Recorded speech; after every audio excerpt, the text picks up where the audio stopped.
Voilà, bienvenue à toutes et à tous. Ce matin, nous sommes très heureux de nous retrouver pour ce long week-end pascal et l'occasion nous est donnée de pouvoir chanter celui qui est non seulement mort, mais qui est ressuscité. Amen. Et on est très heureux ce matin et vous qui nous suivez sur la chaîne YouTube, soyez les bienvenus. On est très heureux aussi d'accueillir nos amis de Saint-Junien. Alléluia. On peut les applaudir, Limoges.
J'avoue que c'est pas mal, mais ça serait mieux qu'on se le dise les uns aux autres. Regarde ton voisin et proclame ce matin, ça va lui faire le plus grand bien. Si ton Dieu est avec toi Sarah, avec toi, si l'ennemi ne pourra pas lever sa main contre toi, Clément. Si ton Dieu est avec toi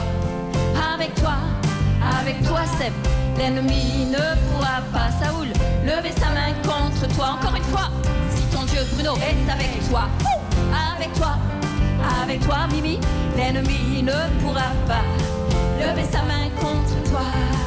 Si mon Dieu est avec moi, l'ennemi ne pourra pas. Ça fait du bien, non? Ça fait du bien de proclamer ça, nos âmes. Mon Dieu est avec moi, l'ennemi ne pourra pas lever sa main contre moi. Il peut essayer, peut me condamner. Oh, mais j'ai le pouvoir dans le nom de Jésus. Alors qu'on le chante, on le reçoit par la foi. Si mon Dieu est avec moi, l'ennemi ne pourra pas. C'est beau de vous voir. Encore, si mon Dieu est avec moi, l'ennemi ne pourra pas lever sa main contre moi. L'ennemi est vaincu. Satan a perdu.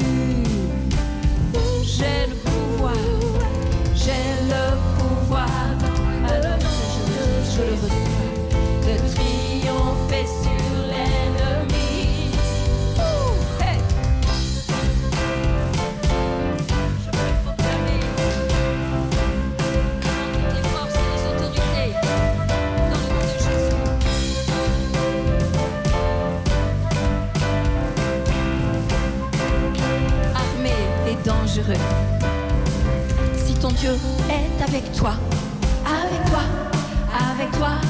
l'ennemi ne pourra pas lever sa main contre toi. Moi, si mon Dieu est avec moi, l'ennemi ne pourra pas lever sa main. Église du Seigneur, chante. Si ton Dieu est avec moi, amen. Avec moi, l'ennemi ne pourra pas lever sa main contre moi. Encore, si mon Dieu est avec moi, je le crois, je le reçois ce matin. Avec moi, l'ennemi ne pourra pas lever sa main contre moi. Alléluia, alléluia, alléluia. L'ennemi ne pourra pas. Oh, amen. La victoire est dans le glorieux ressuscité. Amen. Jésus.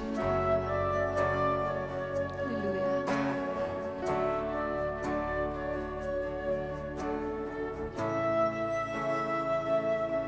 Quand le soleil se lève, quand le soleil se lève, qu'il n'y ait sur mes lèvres que manger. Alléluia. Oh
quand viendra la mort, que mon chant soit encore seulement Jésus.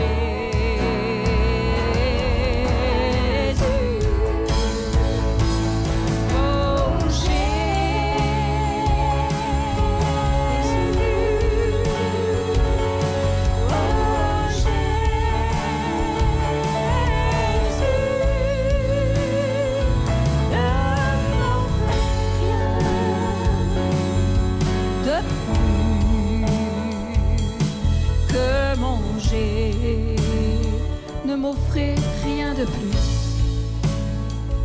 Ne m'offrez rien de plus que mon Jésus.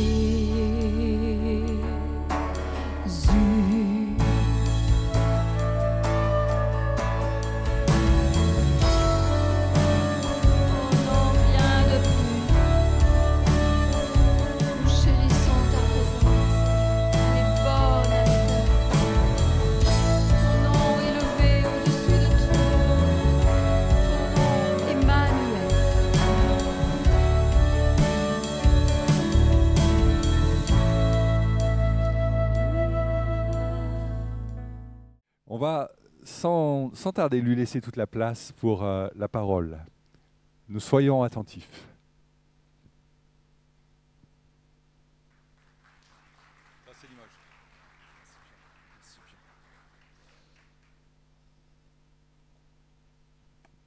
Voilà, bonjour à chacun et chacune. Bonjour à Saint-Junien et à Limoges, ou Limoges et Saint-Junien ce matin. Je suis dans la joie de pouvoir être avec vous ce matin et de pouvoir partager ce que le Seigneur a déposé sur mon cœur dans ce merveilleux week-end de Pâques. Alors comme on peut l'imaginer, c'est vrai, ce week-end est encore pour nous d'une grande signification. Plus que jamais, je crois que Pâques n'est pas juste qu'une fête du calendrier, mais nous sommes heureux de pouvoir partager la parole de Dieu ensemble ce matin. Alors, comme c'est la coutume, je sais que d'habitude, quand on est un prédicateur invité, on apporte aussi les salutations de l'Assemblée de Saint-Junien. Mais là, j'ai plus que les salutations de l'Assemblée de Saint-Junien. J'ai ramené Saint-Junien avec moi, par la grâce de Dieu. Je sais que les frères et sœurs sont là. Une bonne partie par ici, peut-être ailleurs. J'en vois quelques-uns au fond là-bas. Je vois Aurélien. Trop tard, tu es affiché. En tout cas, on est heureux par la grâce de Dieu de partager ces temps aussi avec vous. Et sans plus tarder, eh bien, qu'on puisse maintenant voir ce que le Seigneur a comme conseil dans sa parole pour chacun d'entre nous. Oui, Pâques avec un S, Pâques sans le S, c'est sûr que c'est toujours le débat. On sait que la parole de Dieu nous parle plutôt de la Pâques sans le S, mais pour nous aujourd'hui, nous savons qu'on, par tradition, au cours des 2000 ans de christianisme, on a fini par rajouter un S à la fin.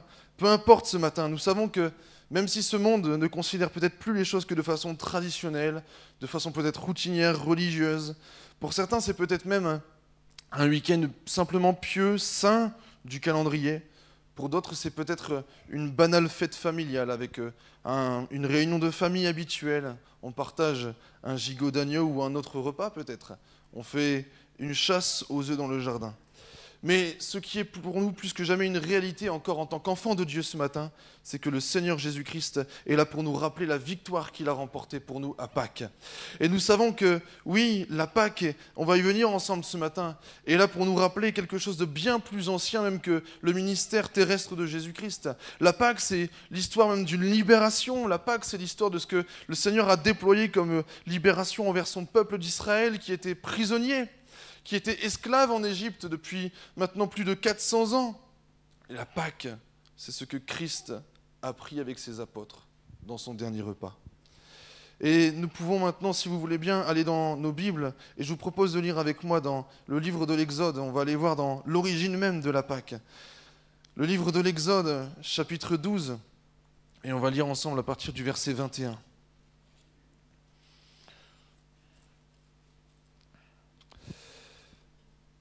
Exode 12, à partir du verset 21. Oh, on aurait pu lire tout le chapitre 12, mais je n'allais pas vous imposer ça. Parce qu'on voit que dans tout le chapitre 12, Dieu décrit à Moïse pourquoi la Pâque et comment elle doit avoir lieu. Et voici que Moïse fait exécuter tout ce que Dieu lui a demandé de faire par les enfants d'Israël, alors qu'ils sont esclaves et ils s'apprêtent à sortir par la puissance de Dieu. Ils s'apprêtent à sortir de ce pays d'Égypte qui est jusque-là comme une sorte de tombeau pour eux.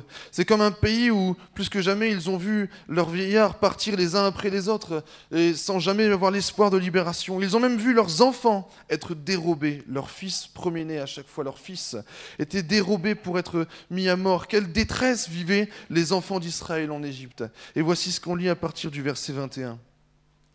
Moïse appela tous les anciens d'Israël et leur dit : « Allez prendre du bétail pour vos familles. » Le bétail, c'est l'agneau en question. « Et immolez la Pâque. Vous prendrez ensuite un bouquet d'hysope, vous le tremperez dans le sang qui sera dans le bassin, et vous toucherez le linteau et les 2 poteaux de la porte avec le sang qui sera dans le bassin. Nul de vous ne sortira de sa maison jusqu'au matin. Quand l'Éternel passera pour frapper l'Égypte et verra le sang sur les linteaux et sur les 2 poteaux, l'Éternel passera par-dessus la porte, et il ne permettra pas aux destructeurs d'entrer dans vos maisons pour frapper. Vous observerez cela comme une loi, pour vous et pour vos enfants à perpétuité. Quand vous serez entrés dans le pays que l'Éternel vous donnera selon sa promesse, vous observerez cet usage sacré. Et lorsque vos enfants vous diront « Que signifie pour vous cet usage ?» vous répondrez « C'est le sacrifice de la Pâque en l'honneur de l'Éternel qui a passé par-dessus les maisons des enfants d'Israël en Égypte, lorsqu'il frappa l'Égypte et qu'il sauva nos maisons. » Le peuple s'inclina et se prosterna, et les enfants d'Israël s'en allèrent et firent ce que l'Éternel avait ordonné à Moïse et à Aaron. Ils firent ainsi. Amen. Amen. Oui, nous ne sommes peut-être plus sous cette saison-là, nous ne sommes peut-être plus sous ce temps de l'esclavage pour nous. Les enfants d'Israël, eux, y étaient. Et on sait dans ce contexte qu'il y a maintenant plusieurs plaies qui ont frappé le pays d'Égypte parce que la colère du Seigneur s'abat sur ce pays, sur Pharaon, le roi d'Égypte, qui retient captifs les enfants d'Israël, les obligeant dans un pays qui n'est pas le leur à toutes sortes de travaux forcés. Quelle symbolique encore pour notre foi on peut encore en dégager aujourd'hui. Tout ce que l'esclavage qu'on voit dans la parole de Dieu, qui pour nous, l'Égypte représente l'esclavage du péché, représente un mauvais maître qui ne cherche qu'à détruire, qui ne cherche qu'à rendre esclaves des vieillards jusqu'aux enfants, même qui prend les enfants, qui bien sûr dérobe, qui ne cherche qu'à détruire. On sait très bien que l'adversaire de nos âmes, nous dit la parole de Dieu, ne cherche qu'à égorger, tuer, détruire, déchirer, même déchirer jusqu'au foyer, déchirer jusqu'aux familles. Et quelle détresse nous voyons ici ou là dans la société. Et pourtant, nous savons que même là, la parole de Dieu est là pour nous montrer que le Seigneur, ce matin, veut même nous relever, veut encourager, veut encore fortifier, veut délivrer. Oui, le Seigneur s'apprête à libérer son peuple, mais une dernière plaie doit venir sur l'Égypte. Et cela nous fait écho à une forme de destruction, à une forme de jugement. Mais si le Seigneur sait qu'il va y avoir comme un destructeur, comme un ange qui va passer à travers l'Égypte, pour, bien sûr, mettre à mort tous les premiers-nés du pays de l'Égypte et tous ceux qui se trouvent là, le Seigneur cherche à épargner son peuple, ses enfants. Quelle grâce nous voyons. Et c'est là ce que signifie cette expression de Pâques d'ailleurs. En hébreu, Pessa, ça veut dire passer par-dessus. Et c'est ce qu'on a lu ce matin. L'Éternel passera par-dessus la porte, ou il passera par-dessus la maison. Quand il verra du sang, quand le destructeur verra qu'il y a du sang sur les linteaux d'une porte, ça veut dire cette maison n'appartient pas aux Égyptiens. Cette maison n'appartient pas à l'ennemi, elle appartient au Seigneur. Et cette maison doit être secourue, cette maison doit être sauvée. Ô combien on voit par là pour nous aujourd'hui, mon frère, ma sœur, la dynamique, cette symbolique importante du sang de Jésus qui recouvre nos vies. Et peut-être ce matin, c'est l'occasion de se poser la question intérieurement. Pose-toi la question, peut-être mon frère, ma sœur, ce matin, est-ce que le sang de Jésus recouvre même complètement ta vie ou est-ce que c'est peut-être plus qu'une tradition évangélique ? Ou est-ce que peut-être c'est peut-être plus qu'une religiosité après des années peut-être de marche chrétienne où on finit par être couvert par notre propre justice, par nos propres œuvres en s'approchant de lui en disant « C'est vrai Seigneur, je m'approche de toi mais je suis ceci, je suis cela, tu m'as transformé, j'ai fait ceci, je me comporte peut-être plus comme ceci, comme cela. J'ai œuvré pour toi. » Mais là, on y voit même l'idée d'être justifié par Jésus seul. C'était pas par leurs propres œuvres, c'était pas en écrivant le nom de Dieu ou leur propre nom en disant qu'ils étaient des Israélites sur leur porte qui allaient les sauver. C'était le fait de mettre le sang d'un agneau innocent. Et on y voit dans ce texte qu'on a lu ensemble aussi l'idée d'un devoir de mémoire. Et ça m'intéresse et ça m'a intéressé pour chacun d'entre nous ce matin. Faites ceci à chaque fois et rappelez-le à vos enfants. Dans le lieu où vous irez à chaque fois, dans la traversée du désert, et même jusque dans le pays de la promesse, là où les enfants d'Israël sont arrivés, il y avait cet ordre qui leur était mentionné. Quand ton fils, quand ta fille, quand tes enfants te demanderont pourquoi on fait ça, pourquoi chaque année, papa, maman, on célèbre la Pâque, eh bien tu leur diras, nous étions esclaves en Égypte, et Dieu a agi, Dieu nous a libérés. Quelle grâce nous vivons, surtout quand nous savons que nous avons été délivrés de bien plus que les Égyptiens. Nous avons été délivrés de la puissance du péché. Et si mon frère, ma sœur, si cher ami ce matin, ce n'est pas encore ton cas, sache que ça peut être possible par la puissance de Dieu, par sa grâce, au moyen du sang de Jésus. Si autrefois les Israélites, chaque année, immolaient un agneau pour famille, un agneau, une pauvre bête innocente, eh bien, pour nous, nous savons qu'il a été rendu témoignage de Jésus-Christ, qu'il est l'agneau de Dieu, qui ôte le péché du monde. C'est ce que le cousin de Jésus, celui qu'on appelle Jean le Baptiste, disait de Jésus. Quand il l'a vu arriver vers lui, il y avait des disciples qui suivaient déjà Jean. Il avait des personnes qui étaient autour de lui, qui commençaient à le suivre et qui commençaient à l'écouter, qui avaient été baptisés par Jean-Baptiste. Mais quand Jean a vu arriver Jésus, il leur dira dans Jean chapitre 1er, il leur dira ceci, « Voici l'agneau de Dieu qui ôte le péché du monde. » Entre guillemets, en disant à ses disciples, « Arrêtez de me suivre. À partir d'aujourd'hui, suivez-le lui. » Arrêtez de peut-être suivre les hommes ce matin, arrêtez peut-être de suivre même des mentors spirituels qui peut-être nous ont fait du bien, arrêtez peut-être même de suivre celui peut-être ou celle qui t'a amené au Seigneur, mon frère, ma sœur, ce matin, mais de reconnaître en Jésus celui qui est l'agneau de Dieu, qui ôte le péché du monde. Jean a dit, maintenant, arrêtez de me suivre. Il est venu. Il est là, l'agneau de Dieu, qui ôte le péché du monde. Et je bénis le Seigneur pour, c'est vrai, la précision des mots dans sa parole. Je ne sais pas si vous faites attention à cela, mais ce n'est pas juste écrit l'agneau de Dieu qui pardonne les péchés, ou l'agneau de Dieu qui remet les péchés. C'est l'agneau de Dieu qui ôte les péchés du monde. L'agneau de Dieu qui ôte. Puisque mon frère, ma sœur, ce soir, on va être amené ce matin, on va être amené à le voir, nous avons été plus que pardonnés en Jésus-Christ. Puisque cette Pâque est là pour nous présenter ce que Jésus a fait dans nos vies, mais c'est plus que le pardon. Et je bénis Dieu déjà pour le pardon de nos péchés, mais il est fait question de la délivrance, de la libération du pouvoir du péché. Combien de fois je suis dans la peine et dans la tristesse de voir des frères et sœurs qui peut-être même après des années de marche chrétienne sont toujours là à dire « Pardon Seigneur, pardon, pardon ». Et c'est vrai que c'est souvent le cas, on peut tous se reconnaître par là même. Et ce matin, ce message qui s'impose sur mon cœur, ce n'est pas que le pardon des péchés. Et c'est déjà grand le pardon des péchés. Mais si je reviens 5 minutes, 10 minutes plus tard en train de demander pardon, eh bien, je suis comme en train d'être toujours sous la loi, vous savez, à demander toujours un nouveau pardon des péchés. Mais ce qu'on sait, c'est qu'en Christ, nous avons non seulement la rédemption de nos péchés, mais Christ nous dit que si le Fils vous affranchit, vous serez réellement libre. On peut trouver cela dans Jean chapitre 8, verset 36. Si donc le Fils vous affranchit, vous serez réellement libre. Libre de quoi ? Du péché. C'est ce que disait Jésus dans ce contexte. Quiconque se livre au péché est esclave du péché. Ou peut-être plus des Égyptiens ce matin, mais d'un pire maître encore. Un maître qui ne dit pas son nom. Le péché, cette puissance qui agit dans le cœur de l'homme, dans le cœur de la femme, depuis la chute, depuis Adam et Ève. Cette puissance qui fait qu'à chaque fois, comme dit l'apôtre Paul, qu'on veut faire le bien, c'est toujours le mal qui triomphe. Je fais le mal que je ne veux pas et je n'arrive pas à faire le bien que je voudrais faire. Je n'arrive pas à accomplir mes projets pour le Seigneur. Qui peut-être pourrait dire ce matin ne pas avoir déjà fait des vœux pour le Seigneur ? Qui n'a peut-être pas, parmi nous, peut-être déjà exprimé un souhait, un vœu ? Oh Seigneur, j'aimerais tant réaliser cela pour toi. Tu m'appelles à faire ceci ou cela. Tu m'appelles à te suivre. Tu m'appelles à te servir. Moi. Et pourtant, Seigneur, à chaque fois que j'essaie d'y parvenir, c'est le mal qui triomphe. Ça, c'est ce que la Bible appelle le péché. Et on sait que le Seigneur nous dit, si le Fils vous affranchit, vous serez réellement libre. Et je bénis Dieu ce matin parce que à chaque fois que je m'attarde sur ce verset, je me dis déjà libre, on pourrait dire c'est pas mal. Mais le Seigneur va encore plus loin, réellement libre. Une liberté qui peut-être peut nous dépasser encore ce matin.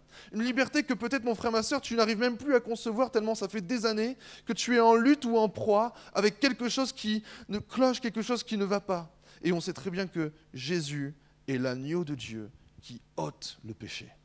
Pas pardonne, qui ôte le péché, qui a le pouvoir de transformer encore ce matin. Et c'est ça aussi le message de Pâques. Les enfants d'Israël, chaque année, offraient un agneau pour l'année, et encore ainsi de suite, ils offraient un nouvel agneau. Mais on sait que Christ, lui, est là pour nous libérer définitivement du péché.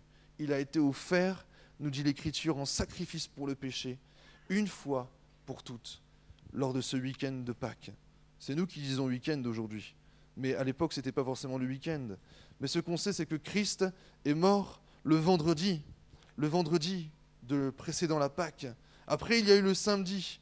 Et je bénis Dieu encore ce matin parce qu'il y a eu le dimanche. Et c'est vrai, ce que nous sommes encore aujourd'hui réunis le dimanche de Pâques, il y a à peu près 2000 ans en arrière. Je dis à peu près 2000 ans parce qu'on ne saurait pas vraiment dater l'histoire de la croix. Déjà, quand les historiens débattent pour débattre de la naissance de Jésus, essayer de la déterminer exactement, on n'arrive pas à déterminer la naissance de Jésus. Alors comment déterminer le temps précis de la croix dans le calendrier ? Mais ce qui est sûr, c'est que le dimanche est le jour pour nous de la résurrection.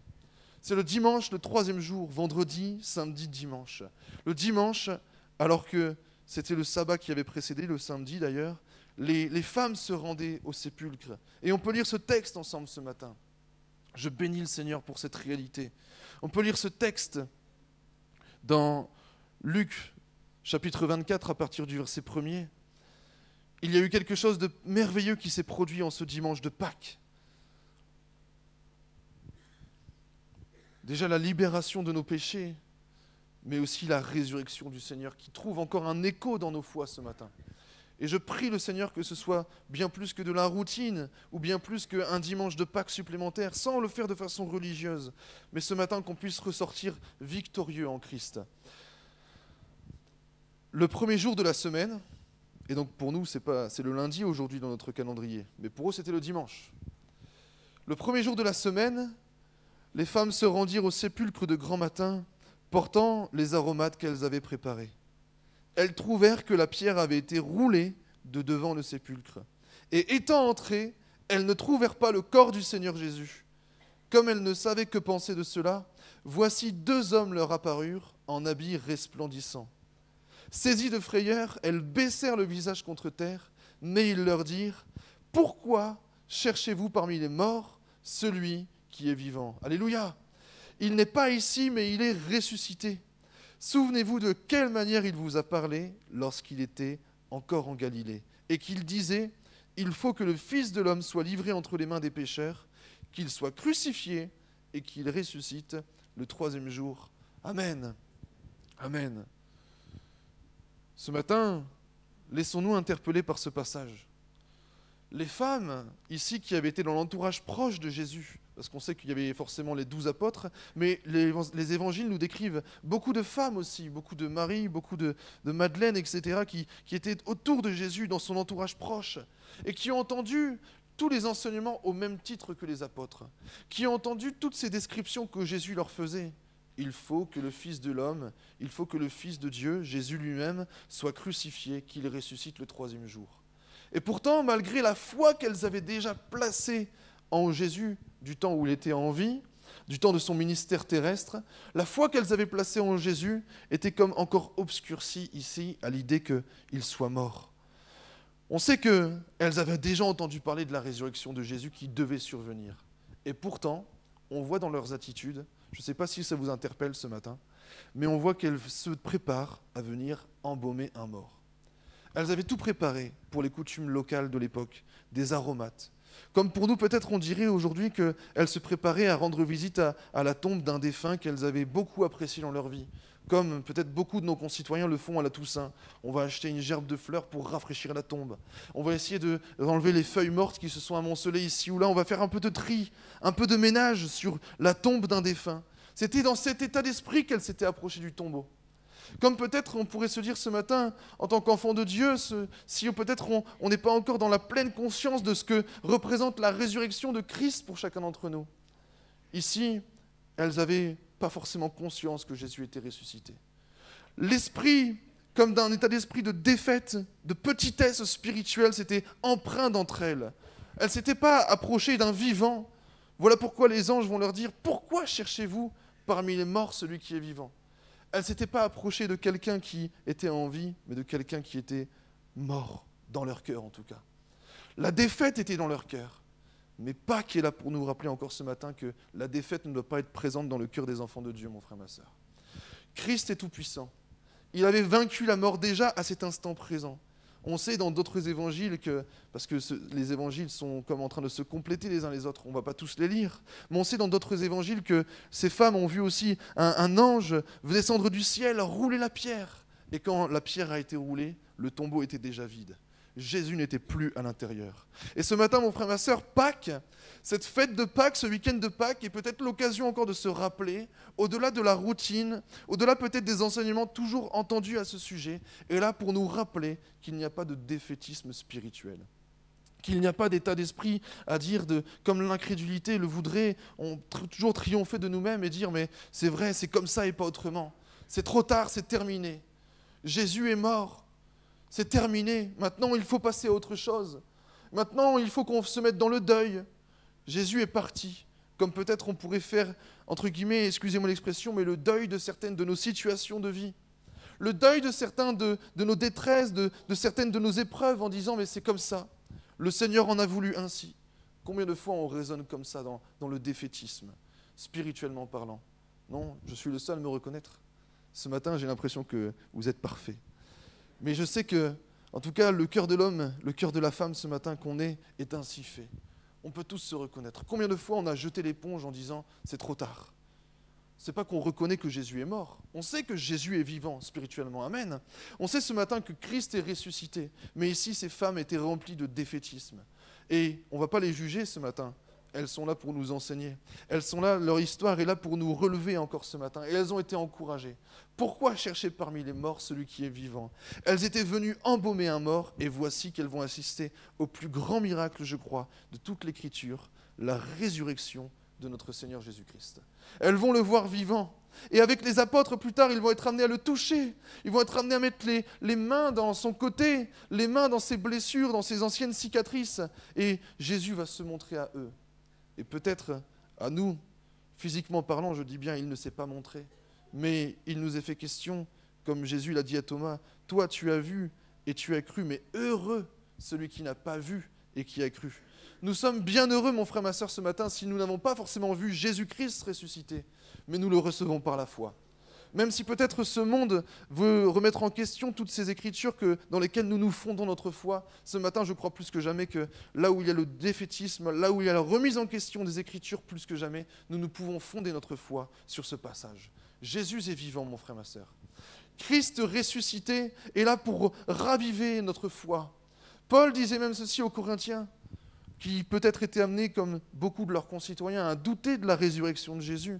Il leur dira, si Christ n'est pas ressuscité, notre prédication est vaine, et votre foi aussi est vaine, puisque ce serait placer sa foi dans un Jésus mort, dans une vaine statuette, comme peut-être le font les païens de l'époque, mettre notre foi dans les statuettes, dans les faux dieux, qui ont des yeux et ne voient pas, qui ont des oreilles et n'entendent pas. Mais ce matin, mon frère, ma sœur, nous avons la consolation en Christ de savoir que Christ est ressuscité. Et si Christ est ressuscité, si Christ a triomphé de la mort, alors ce matin, mon frère, ma sœur, sache-le, reçois-le sur ton cœur, que Christ peut te délivrer de ta détresse. Christ est plus puissant ce matin, et je vais aussi en parler parce que ça fait partie de ce que j'ai reçu sur mon cœur, que l'esprit de mort. Christ est plus puissant que peut-être tout ce qui peut mettre de l'obscurité, des ténèbres, tout ce qui peut peut-être mettre nos vies dans le noir ce matin. Christ a vaincu cet esprit de mort. Et il nous est fait même question dans l'Écriture, je ne vais pas citer tous les versets ce matin, mais peut-être que vous les connaissez, que le même esprit qui ressuscita Christ, qui lui donna de triompher de la mort, est le même esprit qui aujourd'hui agit en nous. Si tu as reçu le Saint-Esprit, mon frère, ma sœur, alors la mort ne peut pas triompher de toi. Et pourtant, Et pourtant, combien de fois je suis dans la tristesse et sans jugement aucun, mon frère, ma sœur, ce matin, cher ami. Mais combien de fois je suis dans la tristesse de voir des frères et des sœurs qui, même après des années de marche chrétienne, sont toujours terrorisés par tout ce qui a attrait à la mort. Tout ce qui a attrait, bien sûr, à la mort sur le plan physique, mais aussi à tout ce qui a attrait aux œuvres des ténèbres, aux œuvres de l'ennemi de nos âmes. Et ce matin, j'ai été réjoui des chants qu'on a chantés. Ça m'a conforté dans ce message. Mon frère, ma sœur, en Jésus-Christ, non pas de tes propres forces, mais par les forces que te procure Jésus-Christ, et par sa résurrection qui vient raviver ta foi, sache que tu as reçu le pouvoir de tenir tête à l'ennemi. Non pas que de toi-même tu le peux, en essayant par tes propres forces de dire je te résiste, Satan, ou quoi que ce soit. J'en ai connu qui faisaient des sortes de prières ainsi. On ne sait pas s'ils prient Satan ou Dieu d'ailleurs, mais en priant, tout à coup, ils se mettent à prier, à parler à Satan. Je te tiens tête, tu n'auras pas autorité sur ma vie. Mais c'est pas comme ça que ça marche. On sait dans l'Écriture qu'il nous est fait mention, soumettez-vous donc à Dieu, résistez au diable et il fuira loin de vous. On ne peut pas résister au diable de nous-mêmes, mais on peut résister au diable si on est soumis à Christ, si on est recouvert par son sang. Soumettez-vous donc à Dieu, ça commence ainsi, résistez au diable et il fuira loin de vous. On a la victoire ce matin, mon frère, ma sœur, sur les œuvres de la mort, sur les œuvres des ténèbres. Et combien j'aimerais tant, je prie du fond de mon cœur ce matin que cette histoire de Pâques puisse être là encore pour raviver nos foi, mais aussi donner à mon frère, ma sœur ce matin qui peut-être se reconnaît dans ces mots, qui est tétanisé à l'idée de la mort, qui est tétanisé peut-être même à l'idée des ténèbres, de l'obscurité qui peut-être parfois va gangréner sa vie, viennent gangréner sa famille proche. Eh bien mon frère, ma sœur, tu as la victoire en Christ. Saisis la victoire ce matin puisque Christ est ressuscité, Christ a triomphé de la mort. C'est vrai, j'ai connu une personne âgée par le passé. Et peut-être, je ne sais pas, ça va peut-être parler à quelqu'un, mais j'ai à cœur de le dire.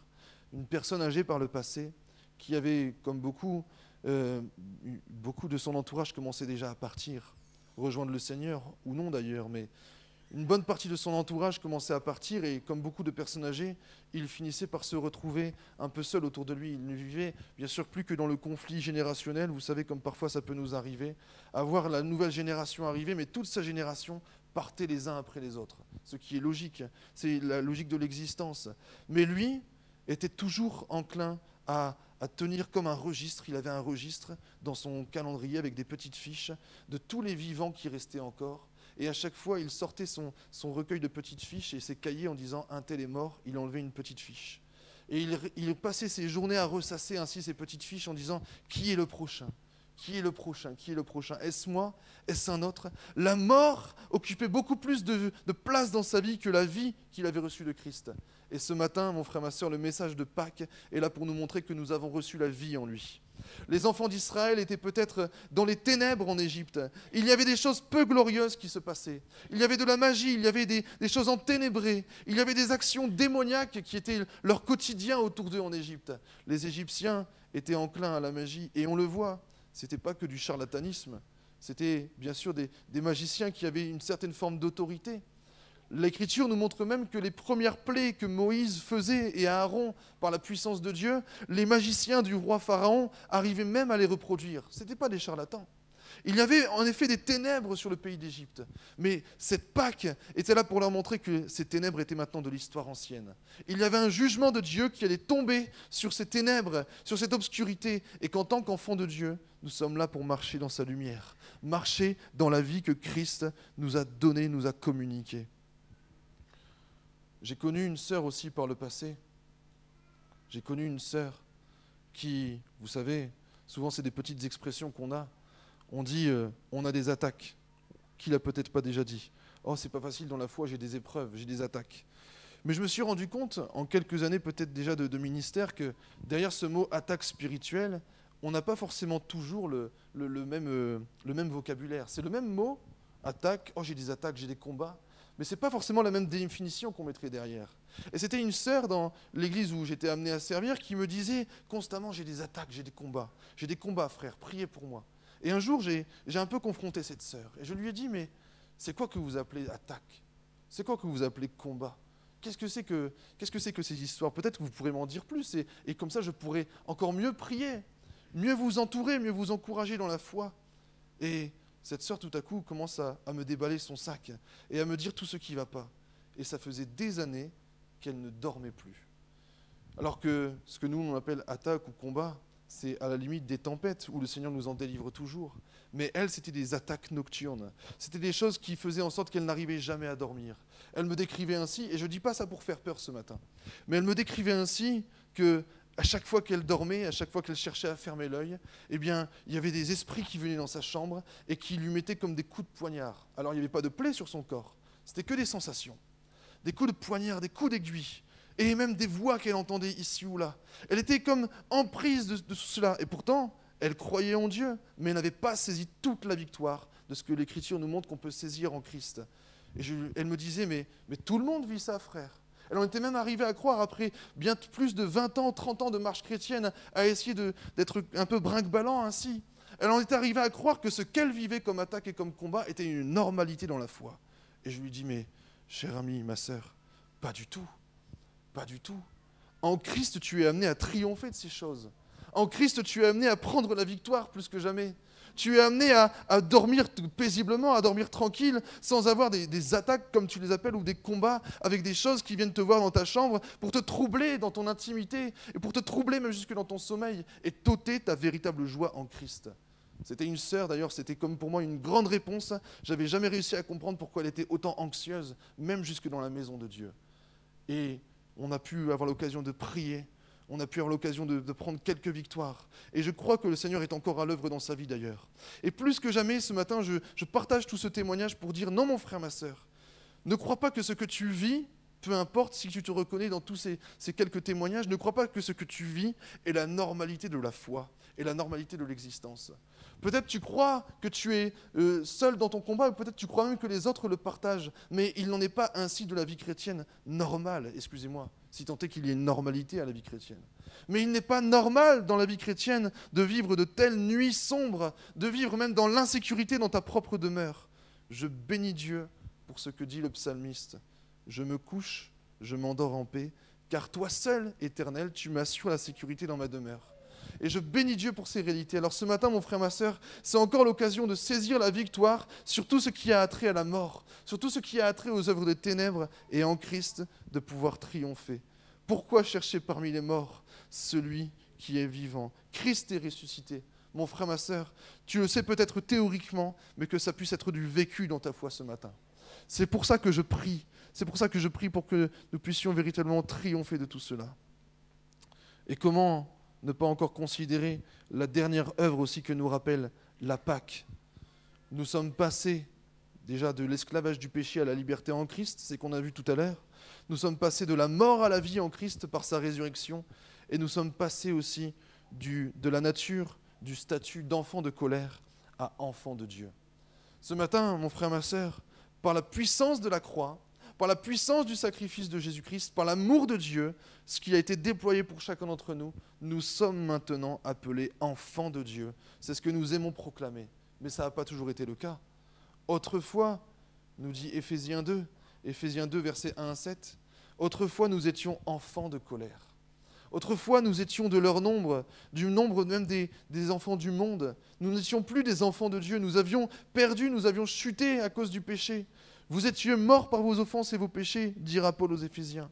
Autrefois, vous marchiez selon le train de ce monde, selon le prince de la puissance de l'air, de l'esprit qui agit maintenant dans les fils de la rébellion. Nous tous aussi, nous étions de leur nombre, et nous vivions autrefois dans les convoitises de notre chair, accomplissant les volontés de la chair et de nos pensées. Et nous étions par nature des enfants de colère comme les autres. Mais Dieu, qui est riche en miséricorde, à cause du grand amour dont il nous a aimés, nous qui étions morts par nos offenses, nous a rendus à la vie avec Christ, et par grâce, vous êtes sauvés. Il nous a ressuscités ensemble et nous a fait asseoir ensemble dans les lieux célestes en Jésus-Christ, afin de montrer dans les siècles à venir l'infinie richesse de sa grâce par sa bonté envers nous en Jésus-Christ.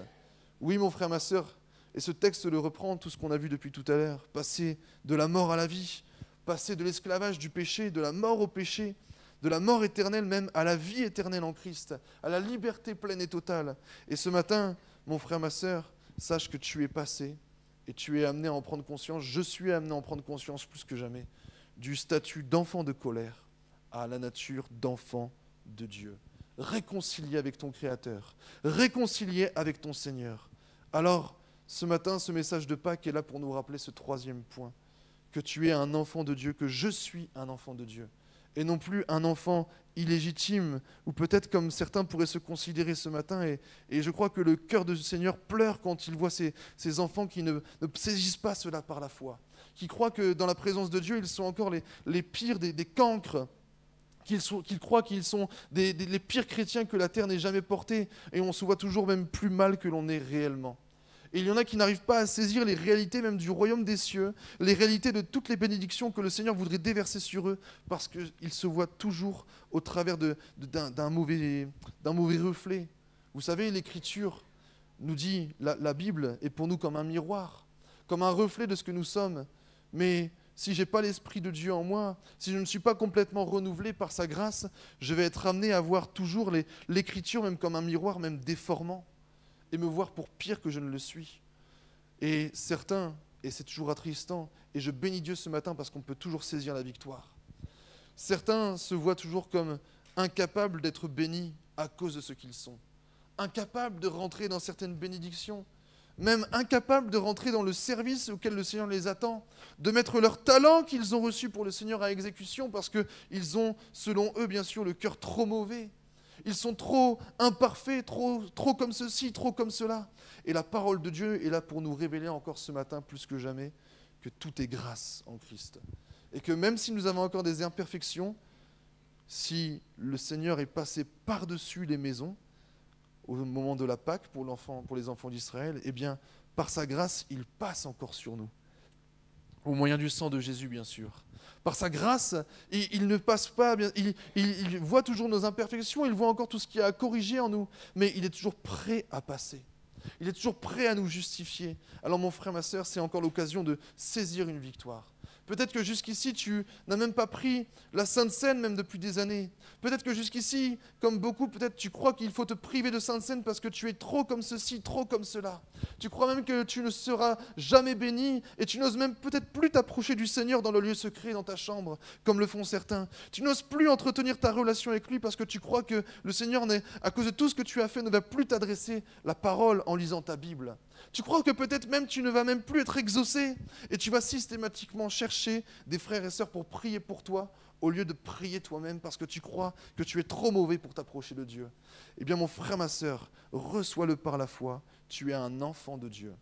Un enfant d'adoption. Tu as été adopté au même titre que les autres dans la grande famille de Dieu. Et tu es amené à saisir cette victoire par la foi. Tu es amené à ne pas rester en arrière en disant mais c'est trop tard à cause de tout ce que j'ai fait. Le Seigneur ne pourra plus jamais se servir de moi. Eh bien je crois l'inverse, plus que jamais. Et toute l'Écriture est là pour nous le montrer. Mon frère, ma sœur, si tu te repens, bien sûr, c'est la condition. Si tu te laisses, bien sûr, cacher dans le sang de Jésus, on l'a vu tout à l'heure, les enfants d'Israël ne devaient pas sortir de la maison, ils devaient rester dans les maisons, cachés derrière le sang de l'agneau qui était projeté sur les linteaux au moyen de cet hysope, qui était comme recouvert. Ils devaient rester cachés dans la maison. Mais à partir du moment où on est caché dans le sang de Jésus, mon frère, ma sœur, ce matin, eh bien, il n'y a plus de doute à avoir. Il n'y a plus de culpabilité excessive. La culpabilité vient d'ailleurs de l'adversaire. C'est un mensonge de l'ennemi. Mon frère, ma sœur, tu es un enfant de Dieu. Si tu confesses Jésus-Christ, si tu t'es engagé dans les eaux du baptême avec lui, si tu marches avec lui, si tu chemines, si tu l'aimes de tout ton cœur, si tu fais bien sûr tout ce qu'il faut pour lui être agréable, si tu comptes sur sa grâce jour après jour, tu es un enfant de Dieu. Ne te considère plus en enfant de colère. Ça, c'était autrefois. Alléluia! Et je bénis Dieu ce matin. Et alors qu'on peut s'apprêter à prendre la Sainte Seine, même dans quelques instants, alors qu'on peut s'apprêter à célébrer ce que le Seigneur a fait pour chacun d'entre nous. On l'a vu, il y avait comme ce devoir de mémoire que les enfants d'Israël devaient faire à la Pâque. Et Jésus l'a fait, ce devoir de mémoire, avec ses apôtres. Jésus a entretenu cette fête de la Pâque. Et si pour nous aujourd'hui, on n'est peut-être pas des Juifs ce matin, si peut-être pour nous aujourd'hui on n'observe plus les ordonnances de la loi au sujet de ce qui se faisait comme tradition à la Pâque, année après année, Jésus, lui, l'a réalisé. Mais sa dernière Pâque, on va le lire ensemble, il a institué la Sainte Seine. C'est la dernière Pâque qu'il a pris avec ses apôtres, et on peut aller le lire dans Luc 22. Luc 22 à partir du verset 14, et on pourra rester là-dessus ce matin. Plus que jamais, eh bien Jésus a institué ce merveilleux repas qu'on s'apprête à prendre encore. Peut-être qu'on le prend dimanche après dimanche, et peut-être, mon frère, ma soeur, tu le prends avec routine, sans plus y prendre garde, mais on va le voir, le devoir de mémoire, si on peut l'appeler comme ceci, le moment de se rappeler tout ce que le Seigneur a fait pour chacun d'entre nous, qui avait lieu au moment de la Pâque avec les Juifs, eh bien Jésus l'a gardé en disant à ses apôtres, « Faites ceci en mémoire de moi ». Luc 22, 14. L'heure étant venue, il se mit à table et les 12 apôtres avec lui.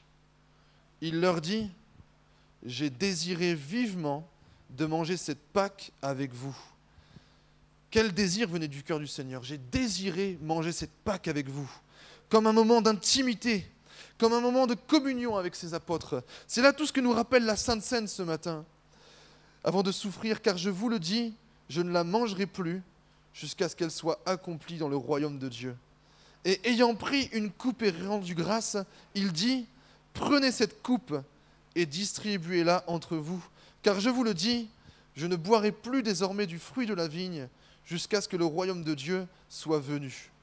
Ensuite, il prit du pain, et après avoir rendu grâce, il le rompit, et le leur donna en disant, « Ceci est mon corps, qui est donné pour vous, faites ceci en mémoire de moi. » Il prit de même la coupe après le souper, et la leur donna en disant, « Cette coupe est la nouvelle alliance en mon sang, qui est répandue pour vous. Cependant, voici, la main de celui qui me livre est avec moi et à cette table. » Et on peut déjà s'arrêter ici dans cette lecture. C'est vrai, il y avait comme un agent étranger à cette table, mais on va pouvoir s'attarder pour chacun d'entre nous, puisqu'on s'est dit qu'on était des enfants de Dieu, et je le crois ce matin, que par la puissance de Dieu, nous avons été transformés. Et par la puissance de Dieu, nous pouvons être maintenant appelés ses enfants, on l'a vu, et maintenant appelés à partager la table du roi. Et je bénis Dieu, mon frère, ma sœur, et peut-être, ce matin, c'est encore l'occasion de renouveler nos engagements devant cette Sainte Seine. J'ai toujours pour habitude de pouvoir encourager les chrétiens, les chrétiennes, les enfants de Dieu à ne pas prendre juste le pain, le vin en disant, voilà, c'est un dimanche de plus, un dimanche de moins. Jésus disait, faites ceci en mémoire de moi. Vous voyez, c'est la même chose que pour la Pâque avec les Juifs. Quand ton fils, quand ta fille te dira, pourquoi tu fais ceci, pourquoi tu fais cela ? Quand peut-être même on en arriverait à oublier même le sens de la Sainte Seine, je crois que l'Écriture est là plus que jamais pour nous rappeler que c'était la dernière Pâque de Jésus. Et même si pour nous aujourd'hui on ne fête plus Pâques comme dans l'Ancien Testament ils le célébraient, eh bien je crois plus que jamais qu'il y a ce reste qui est là. Jésus, excusez-moi l'expression, a comme transformé la Pâque en la Sainte Seine. Et plus que jamais, nous sommes là pour célébrer, non pas la délivrance du pays de l'Égypte, non pas la délivrance pour aller dans le pays de la promesse, dans le pays de Canaan, mais nous sommes là pour célébrer la délivrance de nos péchés. Ce matin, mon frère, ma sœur, sache que devant la Sainte Seine, tu es encore là pour renouveler ton engagement avec le Seigneur, et lui renouvelle aussi, comme on l'a chanté tout à l'heure, sa bonté, sa fidélité chaque matin. Lui renouvelle aussi sa bonté, sa grâce à ton égard, à mon égard, envers chacun d'entre nous. Toujours prêt à nous tendre la main. Toujours prêt à nous montrer que oui, au travers de ce jour merveilleux de Pâques, au travers de cette Sainte Seine, il est là pour nous montrer toute sa puissance. Nous délivrer de l'esclavage du péché. Nous délivrer de l'esclavage de la mort et nous amener vers la vie véritable en lui. Nous amener bien sûr vers des choses merveilleuses, des bénédictions dont on n'a peut-être pas encore idée. Parce que des fois, dans des vies chrétiennes, je le disais tout à l'heure, l'esprit de mort est là. Et il est là peut-être, mon frère, ma sœur, pour te rappeler que tu es son enfant. Il est là pour te rappeler que si peut-être pendant des années tu t'es mis en dehors de la Sainte Seine en disant « c'est plus pour moi, à cause de ceci, à cause de cela », eh bien sache que mon frère, ma sœur, ce matin, si tu veux véritablement régler, eh bien le Seigneur est là pour te tendre la main. Ne reste pas en dehors, saisis la grâce de Dieu qui t'est faite. On prie ensemble si vous voulez bien, si je peux prier. Et après, je relaisse toute la place. Seigneur mon Dieu, je te remercie encore ce matin. Et je te bénis pour ta parole qui nous est encore adressée.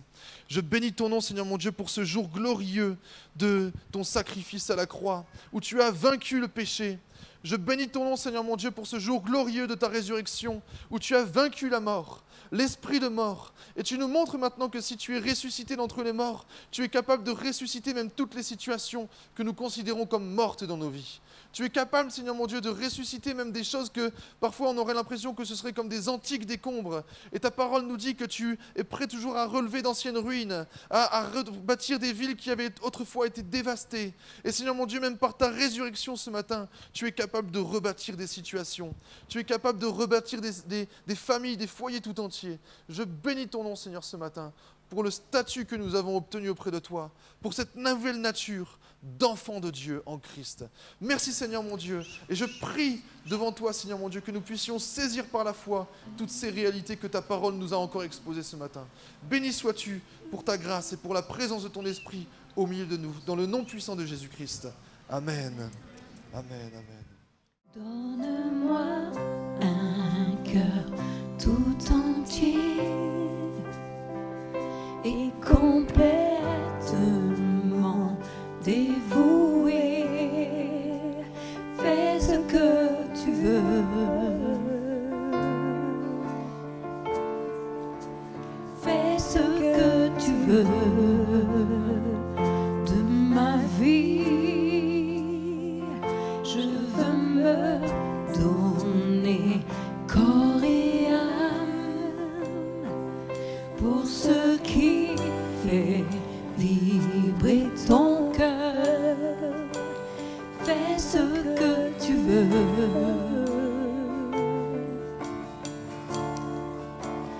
Fais ce que tu veux pour ta gloire. Alléluia. On chante comme une prière ensemble. Donne-moi un cœur tout entier et complètement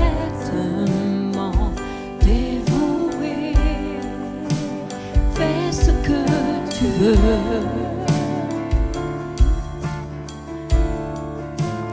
Fais ce que tu veux de ma vie.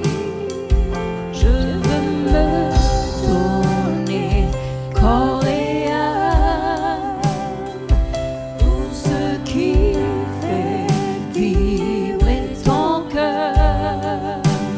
Fais ce que tu veux, Seigneur, fais-le. Fais ce que tu veux pour ta gloire. Alléluia. Que les chaînes tombent.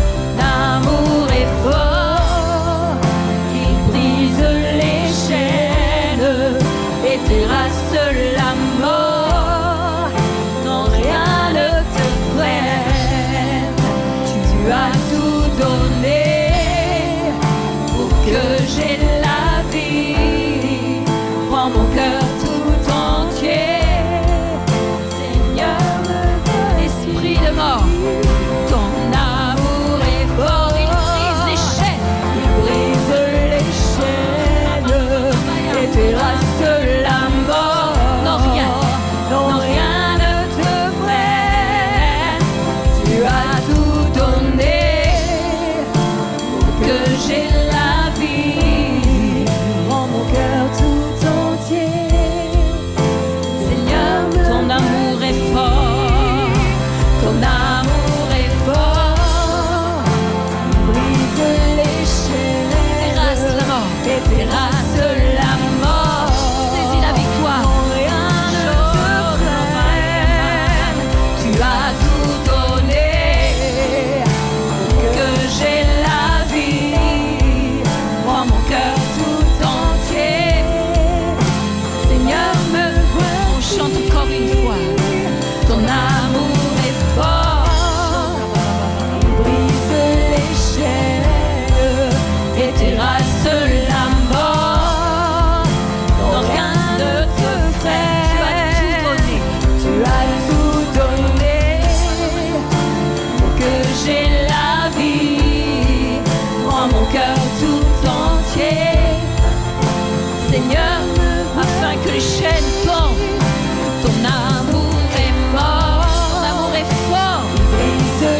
voici.